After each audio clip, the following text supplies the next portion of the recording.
자리에 함께 예배하는 것을 주님의 이름으로 축복합니다. 그럼 제가 예수님보다 많은 분들 앞에서 앞에서 하게 되는데 저의 한계를 넘어서시는 하나님의 사랑, 진리를 발견하실 수 있기를 바랍니다. 오늘 말씀을 시작하기 앞서 주위에 계신 분들과 이렇게 인사하겠습니다.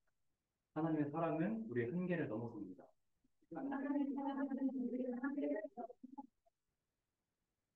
오늘 본문인 로마서 2장은 여러분들께서 잘 알고 계실 만한 본문입니다.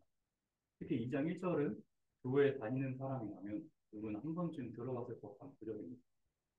그러므로 남을 판단하는 사람아, 누구를 막론하고 내가 핑계하지 못할 것은 남을 판단하는 것으로 내가 너를 정죄합니다. 판단하는 내가 같은 일을 행합니다. 아마 누군가에게 권면할 때 이 구절을 인용하셨을 수도 있고 아니면 누군가가 여러분에게 이 구절로 권면을 했을 수도 있습니다. 그것도 아니면 이 구절을 읽고 자기 자신을 권면하면서 앞으로는 판단하지 말아야겠다 이렇게 다짐한 적이 있을 수도 있습니다. 로마서 2장은 이 구절을 시작으로 남을 판단하고 남과 나를 비교하는 것에 대한 이야기를 합니다. 흔히 이 로마서 2장을 읽고 나면 이것이 핵심이라고 생각하게 됩니다. 너도 남과 똑같다. 그러니까 아무것도 판단하지 말아라. 여기 계신 분들 중에도 이게 핵심이라고 생각하신 분들이 혹시 계실지 모르겠습니다. 물론 이것도 당연히 맞는 말입니다. 모든 사람은 하나님께서 그분의 형상을 따라 지으신 존귀한 자이고 우리는 누군가를 판단할 만큼 많은 것을 알지도 못하고 그리고 내 기준에서만 생각하기가 쉽습니다. 그렇기 때문에 우리는 그 누구에게도 함부로 내 잣대를 들이밀고 판단해서는 안 되고 판단은 오직 하나님만이 하실 수 있다는 사실을 항상 기억해야 합니다. 그러나 우리는 로마서 2장을 읽으면서 단순히 여기에 그쳐서는 안 됩니다. 제가 지난번에 로마서 1장을 설교하고 나서 로마서의 구성에 대해서 말씀드렸었는데 1장부터 11장까지는 교리에 대한 내용을 담고 있다고 말씀드렸습니다. 로마서 1장부터 11장까지는 기독교의 교리와 복음에 대하여 그리고 12장부터는 성도의 실제적인 삶에 대하여 쓰여 있습니다. 교리는 성경의 핵심 가르침을 이야기합니다. 그래서 로마서 2장이 어떤 교리에 대한 내용을 담고 있다면 우리는 단순히 남을 판단하지 말라는 권면을 얻는 것에서 더 나아가 성경이 우리에게 어떤 관점을 가질 것을 가르치는가를 생각해야 합니다. 로마서 2장은 1장 18절 이하의 내용과 이어진다고 볼 수 있습니다. 1장 18절 이하에서는 경건하지 않은 사람들에 대해 이야기하고 있는데 경건하지 않고 불의를 행하는 자들이 어느 지경에까지 이르렀는가를 크게 길게 설명하고 있습니다.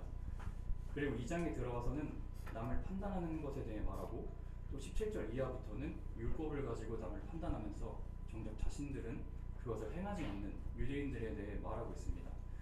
제가 자세히 설명드릴 수는 없지만 1장에서는 이방인의 죄를 이야기하고 2장에서는 유대인의 죄를 이야기한다 라고 보시면 됩니다. 그래서 우리는 여기에서 나는 저렇게 되지 말아야겠다고 생각할 것이 아니라 더 나아가서 이것을 생각해야 합니다. 그게 뭘까요? 한번 생각해 보시고 뭐냐면 왜 우리는 판단하는 자가 될 수밖에 없는가? 왜 인간은 경건하지 않은 삶을 살 수밖에 없는가 하는 것을 생각해야 합니다. 그렇다면 왜 그럴 수밖에 없을까요? 우리가 죄로 인해 하나님과 단절되었기 때문입니다. 에덴 동산의 선악과 사건에서 사람이 하나님의 자리에 자신을 둠으로써 하나님을 주인으로 섬기는 것이 아니라 스스로 자기 삶의 주인이 되기로 선택한 순간 하나님과의 친밀한 관계가 완전히 깨져버렸습니다. 그렇게 인류의 타락으로 인해 죄가 들어오므로 인간이 하나님과 단절된 후에 하나님께서 인간의 선택을 그대로 허용하심으로 그 선택의 결과가 어떤 것인지를 알도록 내버려 두셨습니다. 그 결과의 모습이 바로 로마서 1장 18절 이하의 모습입니다. 조금 길지만 제가 이 부분을 우리말 성경으로 한번 읽어드릴 텐데 사도 바울이 여기에서 여러분에게 직접 이야기하고 있다고 한번 생각하시고 들어보시면 좋겠습니다. 하나님의 진노가 불의로 진리를 막는 자들의 모든 불경건과 불의에 대해서 하늘로부터 나타납니다. 이는 하나님을 알만하는 것이 그들 가운데 분명히 드러나 있기 때문입니다. 하나님께서 그들에게 그것을 명백히 보여주셨습니다.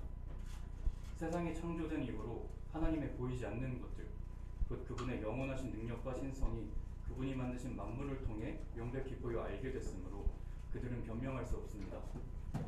그들은 하나님을 알면서도 하나님을 영어롭게 하지도 않고 감사하지도 않았습니다. 오히려 그들의 생각이 허망해졌고 그들의 어리석은 마음은 어두워졌습니다. 그들은 스스로 지혜롭다고 하지만 미련하게 돼 썩지 않는 하나님의 영광을 썩어질 사람이나 새나 짐승이나 기어다니는 동물의 우상으로 바꾸었습니다. 그러므로 하나님께서는 그들의 마음의 정욕대로 살도록 더러움에 내버려 두시니 그들은 서로의 몸을 욕되게 했습니다. 그들은 하나님의 진리를 거짓과 바꾸고 창조주 대신 피조물을 경배하고 섬겼습니다. 하나님께서는 영원히 찬양받으실 분이십니다. 아멘. 하나님께서는 이 때문에 그들을 수치스러운 정욕에 내버려 두셨습니다. 여자들은 남자와의 정상적인 관계를 비정상적인 관계로 바꾸고 남자들도 마찬가지로 여자와의 정상적인 관계를 버리고 서로 정욕으로 불타올랐습니다. 그들은 같은 남자끼리 부끄러운 일을 행했고 이런 타락한 행위로 인해 그들 자신이 마땅한 징벌을 받았습니다. 더구나 그들이 하나님을 아는 지식을 하찮게 여기므로 하나님께서는 그들을 타락한 마음대로 내버려 두셔서 합당치 못한 일을 하게 하셨습니다. 그들은 온갖 불의와 악행과 탐욕과 악의로 가득 차 있으며 질투와 살인과 다툼과 시기와 악독으로 가득 차 있습니다. 그들은 수군거리기를 좋아하고 서로 헐뜯고 하나님을 미워하고 건방지고 교만하고 자랑하기 좋아하고 악한 일을 궁리해내고 부모를 거역하고 어리석고 신의가 없고 인정도 없고 무자비한 자들입니다. 그들은 이와 같은 일을 행하는 자가 죽어 마땅하다는 하나님의 법규를 알면서도 그런 짓을 계속할 뿐만 아니라 그렇게 행하는 자들을 옳다고 합니다. 아멘. 하나님과 단절된 이후에 인류는 계속해서 이런 선택을 반복해 왔습니다. 사실 이런 선택을 할 수밖에 없었다는 것이 더 정확한 표현일 것입니다. 그래서 이러한 인간의 역사를 통해 우리가 알 수 있는 것은 하나님이 없이는 인간은 도무지 선을 취할 수가 없다는 것입니다. 물론 그 가운데서도 선을 취하고자 하는 노력은 있었습니다. 그러나 인간으로서는 선을 취하려고 노력을 해봐도 결국 그 끝에서는 선을 행하지는 못하고 자신의 도덕성을 주장하게 되는 것이 고작입니다. 나는 옳다 이렇게 자신의 도덕성을 주장하면서 조금 더 쉽게 말하면 나는 착하다고 말하면서 나와 같지 못한 다른 사람을 판단하게 되는 것입니다. 그러면서 스스로를 의롭다고 여기게 됩니다. 그러나 로마서 2장에서 지적하고 있는 바는 우리가 아무리 무엇을 안다고 스스로 무엇을 행한다고 주장하더라도 우리에게는 도무지 스스로 선을 행할 능력이 없다는 것입니다. 그러면 하나님의 백성으로 먼저 선택받아 율법을 받았던 유대인들, 하나님께서 무엇을 요구하시는지를 먼저 알았던 유대인들을 달랐을까요? 그렇지 않다는 걸 우리가 다 알고 있습니다. 로마서 2장 9절에서 11절입니다. 악을 행하는 각 사람의 영에는 환난과 곤고가 있으리니 먼저는 유대인에게요 그리고 헬라인에게며 선을 행하는 각 사람에게는 영광과 존귀와 평강이 있으리니 먼저는 유대인에게요 그리고 헬라인에게라. 이는 하나님께서 외모로 사람을 취하지 아니하심이라. 유대인이나 헬라인이나 그 자체만으로는 무엇을 가질 수 없다. 악을 행하거나 선을 행하거나 그 행위에 대한 대가를 받게 될 것이다. 이렇게 말씀하고 있는 거죠. 그리고 나서 17절부터 유대인과 율법에 대해서 이야기합니다. 그 내용을 보면 율법을 의지하고 자랑하는 내가 율법을 어겨 하나님을 욕되게 한다는 것입니다. 유대인들은 하나님께 먼저 율법을 받은 자들로서 무엇이 선인지를 알고 있었습니다. 그래서 그들은 그 선을 아는 지식을 가지고 남들을 판단하고 정죄했습니다. 그러나 그것이 그들에게 무엇을 만들었나요? 알기만 하는 것은 여러분 아무 의미가 없습니다. 안다는 것은 모른다와 대비될 뿐이지 알고 행하지 않는 것과 모르고 행하지 않는 것은 같습니다. 알기만 하고 남을 판단하며 자기는 구원을 받았다고 여기는 유대인들에게 안 것을 실천하지 않는다면 너희가 판단하는 그 사람들과 똑같은 것이라고 지금 얘기하고 있는 것입니다. 하나님은 편애하지 않으시고 행위를 보고 판단하시기 때문입니다. 오늘날 우리도 나는 하나님을 안다. 그리고 하나님이 무엇을 기뻐하시는지도 안다. 그러니까 나는 그걸 모르는 세상 사람들이랑은 다르다. 이렇게 생각할지 모르겠습니다. 오늘날 찬양 인도자님이 그런 묵상을 좀 하셨던 것 같은데, 그러나 저희가 그 아는 것을 실천하지 않는다면, 실천을 통해서 그 아는 지식을 온전히 내 것으로 실체화하지 않는다면 우리는 믿지 않는 사람들과 다를 바 없습니다. 매주 설교를 듣고 또 매일 묵상을 하면서 하나님의 마음을 아는 것은 좋은 일입니다. 그러나 그 안다는 것이 그 자체로 우리에게 무엇을 만들어내나요? 하나님이 기뻐하시는 뜻이 무엇인지를 알았다면 그것을 실천해야만 비로소 의미가 생기게 됩니다. 그리고 그것을 진정으로 실천하려고 하는 사람은 남을 판단할 수가 없습니다. 내가 스스로 행하는 것이 아니라는 것을 알게 되기 때문입니다. 내가 아는 것과 행하는 건 모두 내가 아니라 하나님께로부터 말미암은 것임을 알기 때문에 나는 자랑할 것이 없다는 것을 느끼게 되기 때문입니다. 결국 유대인이나 헬라인이나 또 누구든지 인간은 스스로 선을 행할 수 없습니다. 아무리 노력해도 자기가 선을 행할 수는 없으니 남과 나를 비교함으로써 내가 저 사람보다는 낫다는 것을 계속해서 증명하려고 하는 것입니다. 남을 판단한다는 것은 내가 그 사람보다 우위에 서려고 하는 것입니다. 그러나 성경은 어디에서도 그렇게 말씀하고 있지 않고 오히려 남에게 저주라고 말씀하시죠. 하나님께서 세상을 창조하시고 만물에게 주려고 하셨던 것은 화평입니다. 인간을 포함한 모든 창조물이 하나님 안에서 서로 화평하는 것이 하나님께서 처음에 원하셨던 것입니다. 그런데 죄가 들어오고 그 화평이 깨져서 폭력으로 변해버렸습니다. 그 폭력의 역사 속에서 인간은 서로를 억압하고 또 다른 피조물을 억압하면서 결국 스스로를 해치고 하나님과 계속해서 멀어지는 결과를 만들었습니다. 그리고 이러한 본성에서 그 누구도 자유로울 수 없다는 것이 오늘 본문을 통해 사도 바울이 지적하고 있는 바입니다. 바울은 여기에 더해서 하나님과 멀어진 인간은 자신만 그렇게 할 뿐 아니라 그렇게 행하는 자들을 옳게 여긴다고 지적합니다. 그들이 이 같은 일을 행하는 자는 사형에 해당한다고 하나님께서 정하심을 알고도 자기들만 행할 뿐 아니라 또한 그런 일을 행하는 자들을 옳다 하느니라. 세상 사람들은 하나님의 뜻에 반대되는 일을 하는 것을 너무나도 당연하게 여깁니다.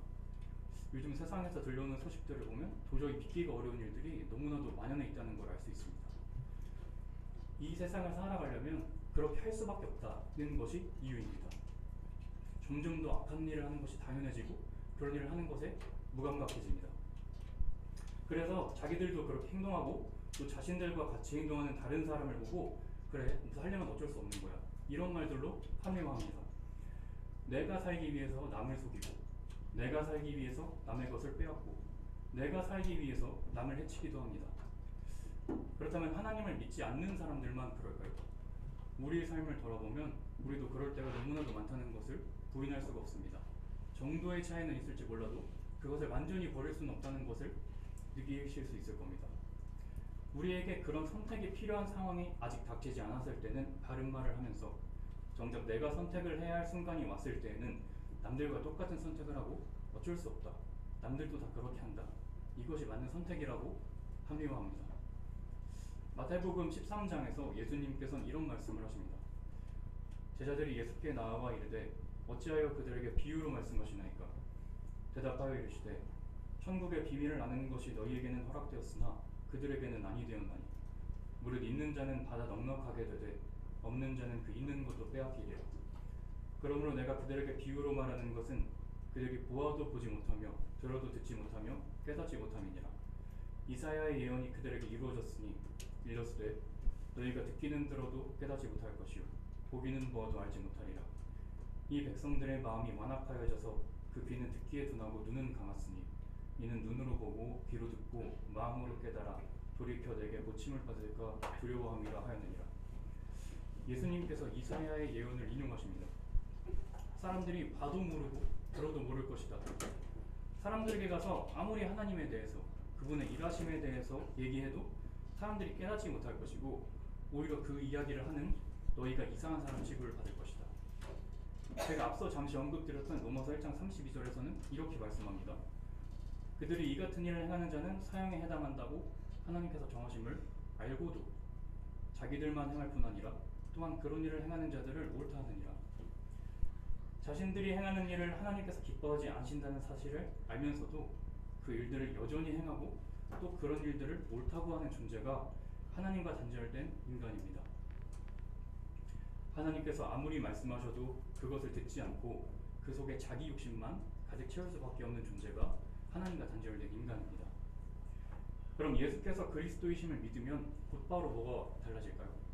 그렇지 않죠. 흔히 내가 예수를 믿고 구원을 받으면 한순간에 완전히 다른 사람이 될 것을 기대하지만 현실을 살아보면 전혀 그렇지 않다는 것을 깨닫게 됩니다. 내 모습이 믿지 않을 때와 또는 어떤 결심을 하지 않을 때와 전혀 달라지지 않았다는 것을 느끼고 좌절하게 됩니다. 나는 분명히 예수를 믿고 하나님 뜻대로 살기로 결심했는데 어제의 나와 오늘의 나는 여전히 같습니다. 나의 어제와 오늘은 달라지는 것이 없고 내가 고통 속에 신음하던 그 상황이 여전히 나를 둘러싸고 있고 나는 여전히 그 고통의 문제와 씨름해야 합니다. 그리고 여전히 그 문제를 극복할 힘이 내게는 없습니다. 바울은 오늘 본문에서 바로 이런 인간의 한계를 지적하고 있습니다. 여러분, 그렇다면 바울은 왜 이렇게 어두운 이야기를 여기서 하는 걸까요? 인간은 그 본질상 주어진 한계 때문에 범죄할 수밖에 없다는 이야기를 통해 우리가 좌절하기를 바라는 걸까요? 절대 그렇지 않다는 걸 모두 알고 계시리라 믿습니다. 더 정확하게 말하면 바울은 우리가 이 좌절에서 멈추기를 원하지 않습니다. 바울이 이 이야기를 복음에 대한 편지 앞부분에서 굳이 하고 있는 이유는 바로 복음이 되는 이유를 설명하기 위해서입니다. 복음이 왜 우리에게 기쁜 소식이 되는가를 드러내기 위해서 우리의 한계를 먼저 언급하는 것입니다. 하나님을 모를 때 우리가 어떤 모습으로 살고 있었나요? 썩어지지 아니하는 하나님의 영광을 썩어질 사람과 새와 짐승과 기어다니는 동물 모양의 우상으로 바꾸고 순리대로 쓸 것을 영리로 쓰고 또 모든 불의, 추악, 탐욕, 악의, 시기, 분쟁 같은 것들이 가득한 사람이 되었습니다. 그리고 심지어 그런 일을 행하는 자들을 옳다고 말하기도 했습니다. 그럼 하나님을 먼저 알았던 사람들은 뭐가 좀 달랐을까요? 자기는 돌아보지 못하고 남을 판단하기만 하고 율법을 가지고 남을 정죄하면서 정작 자기는 그 율법을 지키지 않았습니다. 인간은 죄로 인해 하나님과 단절되었고 그래서 이렇게 한계에 부딪히면서 살 수밖에 없었습니다. 죄를 극복할 능력이 없기 때문에 그 죄로 인해 죽을 수밖에 없는 운명이었습니다. 그런데 하나님께서 친히 우리와의 관계를 회복하시려고 우리를 위해 희생하셨습니다. 우리를 너무 사랑하신 하나님이 그 아들 예수 그리스도를 보내시고 그가 십자가에 달려 죽으시고 다시 사심으로 우리가 하나님과의 관계를 회복할 길이 열렸습니다. 이것이 바로 복음이고 이걸 믿는 사람들이 바로 성도입니다. 이 이야기를 하기 위해서 복음의 감격을 성도들에게 더 잘 전달하기 위해서 먼저 우리의 한계를 언급한 것입니다. 그런데 여러분, 복음이 이런 이야기를 하고 있음에도 인간의 한계에 대한 말씀을 읽고 들을 때 우리가 많이 하게 되는 질문이 있습니다. 인간이 어차피 말을 안 듣고 자기 갈 길로 갈 걸 아셨다면 왜 한 번에 다 쓸어버리지 않으시고 이렇게 모든 사람이 인생 속에서 고통을 당하게 하시는가? 이런 질문을 한 번쯤은 해보신 적이 있을 것 같습니다. 만약 여러분 속에 이 질문이 있는데 여기에 대답할 수 없다면 그것은 성경이 제시하는 관점을 가지고 있지 못하기 때문일 가능성이 높습니다. 사실 우리의 인생에 고통이 있는 이유는 우리와 다른 사람들의 죄 때문입니다. 우리가 죄를 짓고 살기 때문에 그 죄와 죄가 부딪혀 서로의 삶에 고통을 만들어냅니다. 그럼 모든 사람이 죄를 짓지 않고 하나님의 뜻대로 선하게 살면 그 고통이 없어질까요? 분명히 그럴 것입니다. 그런데 문제는 우리가 그렇게 살 수 있는 방법을 모른다는 데 있습니다. 고민하고 고민해서 내놓는 답이 아까 말씀드렸던 높은 도덕성을 가지는 것에 그칠 뿐입니다. 쉽게 말하면 착하게 살면 된다는 것입니다. 그러나 선을 행하는 것과 도덕적인 것은 다른 것입니다. 하나님께서 우리에게 요구하시는 것은 높은 도덕성이 아닙니다. 예수님 시대의 바리새인과 서기관들은 율법의 외적인 것들은 다 지키는 사람들이었습니다. 도덕성으로 논한다면 우리 중에 그들과 비교할 수 있는 사람은 없을 것입니다. 그런데 예수님께서는 그들을 회칠한 무덤이라고 하셨습니다. 겉은 번지르르한데 속은 썩어 있다는 뜻입니다. 그들이 겉으로 보이는 도덕성의 내면에 하나님이 없기 때문에 그런 것입니다. 인간은 자신의 도덕성을 가지고 나만큼 도덕적이지 못한 다른 사람을 판단하게 될 뿐이라는 것을 앞서 이야기한 바 있습니다. 애초에 무엇이 도덕적인가, 무엇이 착한 것인가를 판단할 때에도 자신의 기준이 들어갈 수밖에 없습니다. 그러면 하나님은 무엇을 요구하시는가? 하나님은 우리에게 도덕을 갖출 것이 아니라 그분과 친밀한 관계를 맺을 것을 요구하십니다. 그분과의 친밀한 관계를 통해 하나님을 닮게 되고 하나님의 속성을 내 안에 담아서 그것이 내 삶으로 표현되는 것, 그것이 성경이 말하는 선입니다. 단순히 착하고 도덕적인 일을 하는 것과는 차원이 다른 것입니다. 하나님께서 요구하시는 것이 단순히 도덕적인 삶이었다면 애초에 인간을 그분의 형상을 따라 의지를 가진 존재로 창조하지 않으셨을 것입니다. 그분의 명령에 따라 그저 착하게 살기만 하는 기계와 같은 존재를 만드셨으면 될 뿐이었겠죠. 그러나 하나님께서 원하시는 것은 우리가 그분의 자녀로서 하나님과 동등한 관계에서 그분의 다스림에 참여하는 것이기 때문에 우리를 그 수준으로 만들어 가시려고 지금 이렇게 우리와 싸움을 하고 계신 것입니다. 우리는 이런 하나님 앞에서 고집을 피웁니다. 하나님 말씀대로 살지 않고 내가 원하는 대로 살려고 합니다. 그런데 하나님도 이런 우리에게 고집을 부리십니다. 하나님께서 원하시는 자리로 우리를 데려다 놓으시기 위해서 끝까지 고집을 부리십니다. 내 멋대로 살 테니 제발 내버려 두시라고 해도 절대 그렇게 두지 않으십니다. 이 두 가지가 부딪혀서 지금 우리의 인생에 고난을 만들어냅니다. 우리가 이 관점을 가지고 산다면 고난 앞에서 하나님의 의도를 생각하게 될 것입니다. 하나님께서 나를 어떤 자리로 데려가려고 하시는지를, 또 하나님께서 그걸 위해서 무엇까지 감수하셨는지를 생각하게 될 것입니다. 여러분, 우리는 복음을 받아들이고 구원받은 사람들로서 하나님의 형상을 회복해야 할 책임이 있는 존재들입니다. 하나님의 형상을 회복한다는 것은 남과 나를 비교하여 내가 우위에 서고 남을 찍어 누르는 데에서 돌이켜 다시 화평케 하시는 하나님 안에서 이웃과 또 하나님이 지으신 모든 만물과 화평을 누리는 자리로 나아간다는 것입니다. 그러면 어떻게 그 자리로 나아갈 수 있을까요? 우리 요한일서 4장을 한번 다 같이 보겠습니다. 요한일서 4장 7절부터 21절을 다 같이 찾으셔서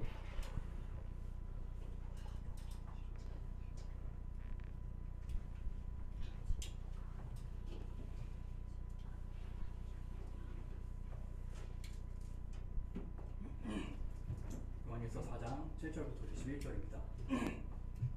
다 찾으셨으면 제가 읽겠습니다. 사랑하는 자들아, 우리가 서로 사랑하자. 사랑은 하나님께 속하는 것이니 사랑하는 자마다 하나님으로부터 나서 하나님을 알고 사랑하지 아니하는 자는 하나님을 알지 못하나니 이는 하나님은 사랑이심이라. 하나님의 사랑이 우리에게 이렇게 나타난 바 되었으니 하나님이 자기의 독생자를 세상에 보내심은 그로 말미암아 우리를 살리려 하심이라.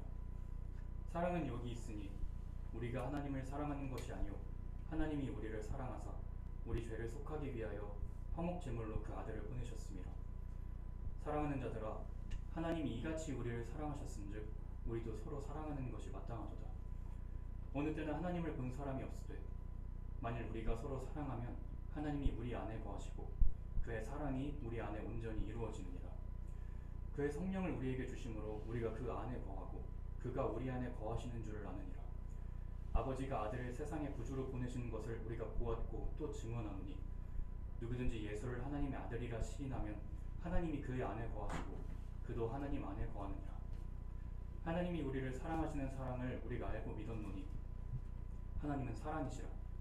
사랑 안에 거하는 자는 하나님 안에 거하고 하나님도 그의 안에 거하시느니라.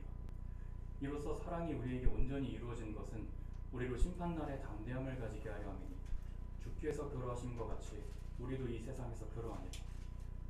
사랑 안에 두려움이 없고 온전한 사랑의 두려움을 내쫓나니 두려움에는 형벌이 있음이라. 두려워하는 자는 사랑 안에서 온전히 이루지 못하였느니라.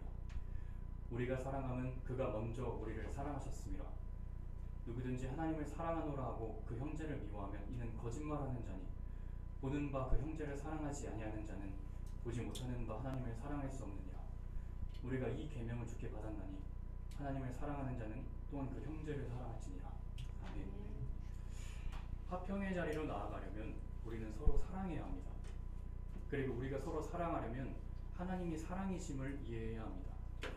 하나님께서 말씀하시는 사랑이 무엇인지를 이해해야 합니다. 여러분, 하나님은 사랑이시고 사랑을 아는 사람은 하나님을 아는 것이고 사랑을 모르면 하나님을 모르는 것입니다. 우리는 남을 미워하고 남의 고통에 무관심한 지금의 자리에서 일어나 사랑의 자리로 나아가야 합니다. 이 사랑이란 과연 무엇일까요? 아마 우리가 이 땅에서는 평생을 살아도 완전히 이해할 수는 없을지도 모릅니다. 그러나 우리가 연합 속에서 그것을 엿볼 수 있습니다. 방금 우리가 함께 보았던 요한일서 4장 12절에서 16절은 이렇게 말씀하고 있습니다. 어느 때는 하나님을 본 사람이 없을 때 만일 우리가 서로 사랑하면 하나님이 우리 안에 거하시고 그의 사랑이 우리 안에 온전히 이루어지느니라. 그의 성령을 우리에게 주심으로 우리가 그 안에 거하고 그가 우리 안에 거하시는 줄을 아느니라. 아버지가 아들을 세상에 구주로 보내시는 것을 우리가 보았고 또 증언하노니 누구든지 예수를 하나님의 아들이라 시인하면 하나님이 그의 안에 거하시고 그도 하나님 안에 거하느니라. 하나님이 우리를 사랑하시는 사랑을 우리가 알고 믿었노니 하나님은 사랑이시라. 사랑 안에 거하는 자는 하나님 안에 거하고 하나님도 그의 안에 거하시느니라. 또 요한복음 17장에서 예수님께서는 친히 이렇게 기도하셨습니다. 나는 세상에 더 있지 아니하오나 그들은 세상에 있었고 나는 아버지께로 가옵나니 거룩하신 아버지여 내게 주신 아버지의 이름으로 그들을 보존하사 우리와 같이 그들도 하나가 되게 하옵소서. 아버지여 아버지께서 내 안에 내가 아버지 안에 있는 것 같이 그들도 다 하나가 되어 우리 안에 있게 하사 세상으로 아버지께서 나를 보내신 것을 믿게 하옵소서. 내게 주신 영광을 내가 그들에게 주었사오니 이는 우리가 하나가 된 것 같이 그들도 하나가 되게 하려 함이니이다. 여러분, 우리는 이 땅에서 많은 사람들과 연합하며 삽니다. 가족, 친구, 교회, 연인, 또 그 밖에도 많은 사람들과 연합을 경험합니다. 지금 여러분이 자신과 가장 잘 연합하고 있다고 생각하는 사람이나 공동체를 떠올리시고 그 연합에서 가장 좋은 속성들만을 따로 떼어내서 그걸 최대치로 늘려놓는다고 한번 생각해 보시기 바랍니다. 그리고 내가 지금 그 연합 안에서 다른 사람과 사랑하고 있다고 한번 생각해 보시면 그것이 하나님의 연합이 어떤 것인지를 비슷하게는 표현해 줄 수 있을 것입니다. 그러나 하나님의 연합은 우리가 상상할 수 있는 수준을 아득히 뛰어넘는 것이죠. 우리가 믿는 하나님은 삼위일체이십니다. 성부, 성자, 성령 세 분 하나님의 연합이 너무나도 끈끈해서 마치 하나인 것과 같다는 말로는 부족하고 세 분은 완전히 하나이십니다. 삼위의 하나님은 사랑으로 서로 연합하고 계십니다. 그런데 더 놀라운 사실은 하나님께서 그 완전하신 연합으로 우리를 초대하신다는 사실입니다. 우리도 그 연합에 참여하게 하시는 것이 하나님께서 우리를 지으신 목적입니다. 그 연합에 참여하여 하나님과 하나 되고 또 하나님 안에서 우리가 서로 하나 되고 하나님께서 창조하신 것들과 또 하나 되는 것이 하나님께서 우리에게 뜻하신 바입니다. 여러분, 우리가 누군가를 사랑한다면 그 사람과 함께하고 싶은 것이 당연한 일입니다. 우리가 하나님을 사랑한다면 우리는 하나님과 연합을 사모해야 합니다. 그분과 하나 되는 것을 정말 간절히 바라야 합니다. 만약 하나님을 사랑한다고 말은 하면서도 하나님과의 연합을 바라지는 않고 하나님과의 관계를 가꾸려는 노력은 하지 않는다면 그 사람은 정말 하나님을 사랑하는 사람이라고 말할 수 없을 것입니다. 여러분, 사도 바울이 로마 교회에 편지를 쓰게 된 배경을 보면 사랑의 연합이 참 중요하다는 것을 또 알 수 있습니다. 당시 로마 교회는 여기에 세빛교회라는 이름으로 한 자리에 모인 우리들처럼 그렇게 로마 교회라는 이름으로 한 자리에 모여 예배하던 교회가 아니었습니다. 당시 로마라는 도시 안에 5개 또 혹은 7개로 보기도 하는데 여러 개의 그룹으로 나누어져서 교회가 형성되어 있었습니다. 그런데 이 교회들은 유대인은 유대인끼리, 이방인은 이방인끼리, 자유인은 자유인끼리, 노예는 노예끼리, 그리고 남자는 남자끼리, 여자는 여자끼리 이렇게 나누어져서 예배를 드리고 있었습니다. 그러니까 로마 교회는 예수 그리스도를 믿는다는 믿음 안에 있다고 하면서 자신과 다른 사람들을 배척하고 멀리하는 상황에 있었던 것입니다. 그래서 유대인인 내가 이방인과 어떻게 같이 예배할 수 있냐가 된 것이고 자유인인 내가 어떻게 노예들과 같이 예배할 수 있냐가 된 것입니다. 사도 바울은 이런 로마 교회의 상황을 듣고 참된 복음이 무엇인지, 참된 사랑이 무엇인지를 알려줄 필요가 있었습니다. 그래서 바울은 사실 이전까지 로마 교회에 방문한 적이 한 번도 없었고 로마 교회의 얼굴을 아는 사람이 없었음에도 로마서라는 편지를 써서 그들에게 알려줄 수밖에 없었던 것입니다. 이런 배경을 알고 오늘 본문 로마서 2장을 보면 또 다른 느낌을 받을 수가 있습니다. 사도 바울은 남을 판단하고 자기 자신을 남보다 높은 위치에 두려고 하는 사람들에게 복음 앞에서는 그 누구도 자신을 자랑할 수 없다는 것을 지적하고 있는 것입니다. 우리가 믿는다고 하는 그 복음이 참으로 복음이 되기 위해서는 먼저 우리가 다 똑같이 하나님과 단절되어 죽을 수밖에 없는 자리에 있었다는 것을 알아야 하는 것이고 그것을 정말 진정으로 깨달아야 복음이 내게 좋은 소식이 되어 그 감격 안에 거할 수 있게 된다는 것입니다. 그리고 내가 죽을 수밖에 없는 존재였다는 것과 그런 나를 구원하시기 위해 하나님께서 어떤 사랑을 베푸셨는지를 알게 된다면 우리는 그분의 사랑 안에서 다른 사람을 사랑할 수밖에 없다는 것입니다. 당장에 그렇게 되지는 못하더라도 그 사랑의 자리로 계속해서 나아가기 위해 노력하게 된다는 것입니다. 지금 여러분의 삶에 이런 노력이 있습니까? 만약에 없다면 복음에 대한 감격도 없을 가능성이 높습니다. 그리고 복음에 대한 감격이 없다면 하나님이 없이는 내가 죽을 수밖에 없는 존재라는 것을 제대로 인식하지 못하고 있을 가능성이 높습니다. 그래서 우리는 우리 자신이 하나님 앞에 어떤 존재인지를 계속해서 생각해야 합니다. 그렇지 않으면 이것을 놓치고 자신을 꽤 의로운 사람으로 여기게 되기 쉽습니다. 우리는 하나님 앞에서 자신을 낮추고 오직 복음의 능력으로 살아가기 위해 힘써야 합니다. 우리가 사랑을 한다면 달라지는 부분이 또 한 가지가 있습니다. 어쩌면 이 부분이 세상과 가장 다르다고 볼 수도 있을 것 같습니다. 요한일서 4장 9절에서 10절입니다. 하나님의 사랑이 우리에게 이렇게 나타난 바 되었으니 하나님이 자기의 독생자를 세상에 보내심은 그로 말미암아 우리를 살리려 하심이라. 사랑은 여기 있으니 우리가 하나님을 사랑하는 것이 아니요 하나님이 우리를 사랑하사 우리 죄를 속하기 위하여 화목 제물로 그 아들을 보내셨습니다. 아멘. 하나님은 우리를 사랑하셔서 우리를 살리시기 위해 아들 예수님을 우리에게 화목 제물로 주셨습니다. 예수님이 우리를 위해 친히 우리의 죄를 짊어지시고 희생하셨습니다. 여러분, 사랑을 하는 사람은 남을 위해 희생할 수 있는 사람들입니다. 사랑을 한다면 우리는 기꺼이 다른 사람을 위해 십자가를 질 수 있습니다. 그러나 세상은 자기 십자가도 지지 않으려고 하죠. 이것이 그리스도인과 세상이 구별되는 점입니다. 사랑은 온전히 남을 위해 사는 것입니다. 온전히 남을 위해 사는 것, 우리가 그렇게 할 수 있을까요? 그럴 수 있습니다. 우리가 그렇다고 대답할 수 있는 이유는 이미 온전히 우리를 위해 사신 분이 계신다는 것을 우리가 알고 믿기 때문입니다.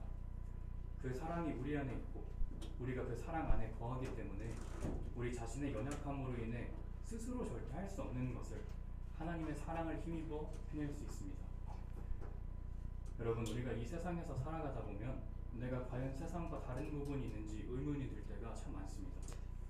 내 부족함이 너무나도 크게 보이고 세상이 말하는 것과 내가 생각하고 행동하는 것이 전혀 다르지 않다고 느껴질 때가 많죠.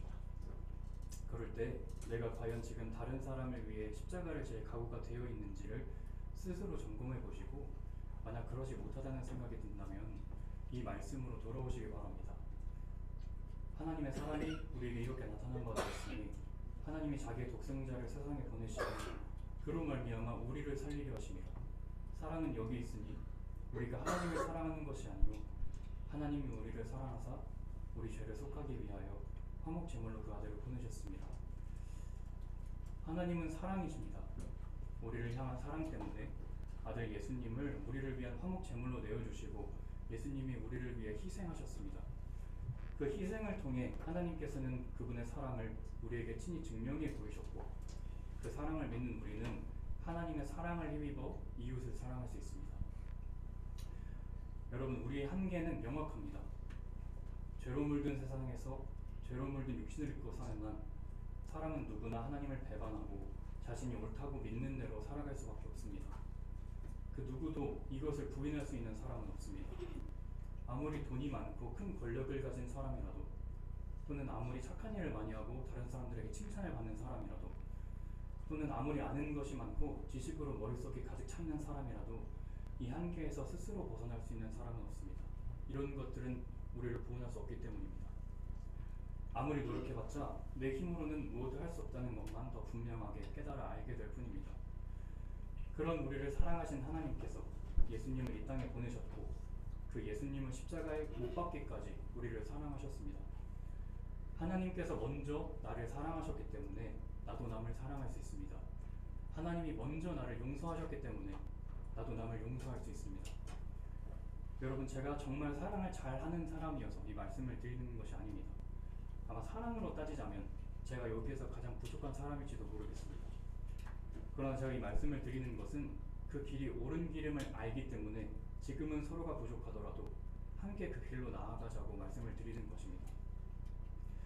제가 생각하기에 이 세상에서 한순간도 넘어지지 않고 온전히 사랑만 하며 살 수 있는 사람은 없습니다. 그것이 아직 완전히 회복되지 않은 이 세상을 사는 인간의 한계인 것 같습니다.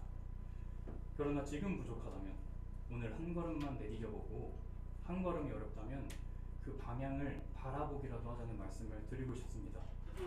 누군가 나를 괴롭게 만들어서 그 사람을 정죄하고 미워하는 마음이 든다면 그때 한번 꼭 참고, 그래 내가 이 사람을 위해서 십자가를 지리라, 이렇게 한번 다짐해 보는 것입니다. 그리고 뭐 바로 그 다음 순간에 진짜 도저히 안 되겠다, 저걸 그냥 확 이런 생각이 들어도 괜찮습니다. 내가 그런 와중에도 사랑을 한번 떠올렸다면 그 다음에 그것이 두 번이 되고 세 번이 되고 결국에는 나의 생각과 행동이 사랑으로 표출되어서 나 자신도 놀라게 되는 순간이 오게 될 것을 믿습니다. 우리 그렇게 서로 사랑함으로 남을 판단하여 내가 우위에 서려는 그 어리석은 모습을 벗어버리고 남을 위해 기꺼이 십자가를 지는 예수님의 모습을 닮아가는 우리 모두가 되기를 간절히 바라고 축복합니다. 우리 오늘 말씀을 생각하면서 찬송가 304장 같이 찬양하겠습니다.